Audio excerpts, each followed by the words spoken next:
চট্টগ্রামের হালিশহর থানাধীন বড়পুল মৈনাপাড়ার বাসিন্দা মোহাম্মদ বখতিয়ার একসময় পদ্মা তেল কোম্পানির গেজার তেল পরিমাপ কর্মী হিসেবে কর্মরত ছিলেন।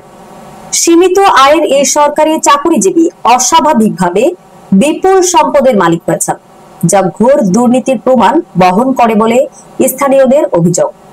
তথ্য অনুসারে বখতিয়ারের মালিকানাধীন কিংবা তার ঘনিষ্ঠদের নামে থাকা স্থাবর অস্থাবর সম্পদের পরিমাণ চোখ কপালে তোলার মতো। হালিশহরের মুরাদ ভবন, মারুফ ভবন, ইলিয়াস কলোনি, প্রকাশ 52 নম্বর কলোনি এবং একটি 12তলা ভবনের নির্মাণ কাজ চলছে ব্যারিস্টার আবাসিক এলাকায়। সুন্দরীপাড়ায় 22 কাটা জায়গা জুড়ে রয়েছে একাধিক ভাড়াঘর। বড়পুলে মালঞ্চ মিষ্টির দোকানের নিচেও রয়েছে ভবনের মালিকানা। এছাড়াও প্রায় 4 কোটি টাকা ব্যয়ে কিনে নেওয়া হয়েছে কলসি দিঘির পাড়ে একটি 6তলা ভবন।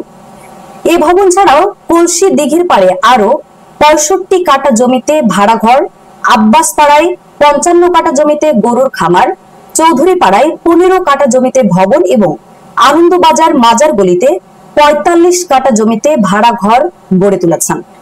হালিশহর থানার পাশে বিলাসবহুল বাড়িটি লায়ন মোহাম্মদ ইলিয়াসের নামে, যিনি বখতিয়ারের মেয়ের জামাই এবং একসময় 26 নম্বর ওয়ার্ডের কাউন্সিলর ছিলেন। আরো জানা যায়, আনন্দবাজার ময়লার ডিপুর পাশে 150 থেকে 200 কাটা জমির উপর নির্মিত খামার বাড়িতে হরিণ পর্যন্ত পোষা হচ্ছে। চলিমপুর এলাকায় জঙ্গল ঘেরা 300 থেকে 400 গজের বাগান বাড়ি ছাড়াও বখতিয়ারের মালিকানায় রয়েছে 4 থেকে 5টি জাহাজ। উল্লেখযোগ্য, এই সকল সম্পদের বড় অংশই মেয়ের জামাই লায়ন মোহাম্মদ ইলিয়াসের নামে। বর্তমানে লায়ন মোহাম্মদ ইলিয়াস একটি হত্যা মামলায় কারাগারে রয়েছেন।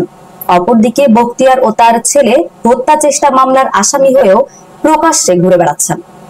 অভিযোগ রয়েছে তার নামে বেনামে 25 থেকে 30টি ব্যাংক অ্যাকাউন্টে বিপুল অঙ্কের টাকা গচ্ছিত রয়েছে। সঠিকভাবে তদন্ত করে অভিযানে গেলে বাসা থেকে বিপুল অর্থ উদ্ধার হতে পারে বলে ধারণা করছেন স্থানীয় বাসিন্দারা। এমন অবস্থায় চট্টগ্রামের সচেতন মহল এবং সাধারণ মানুষ পুলিশের কঠোর অবস্থান ও দ্রুত আইনি পদক্ষেপ কামনা করছে। জনমনে প্রশ্ন, অভিযান চালিয়ে এই দুর্নীতিবাজ চক্রকে আইনের আওতায় আনা হবে কে? আমাদের আরো আপডেট নিউজ পেতে চোখ রাখুন বীর চট্টলা টিভিতে। ফেসবুকে ফলো, ইউটিউবে সাবস্ক্রাইব করুন।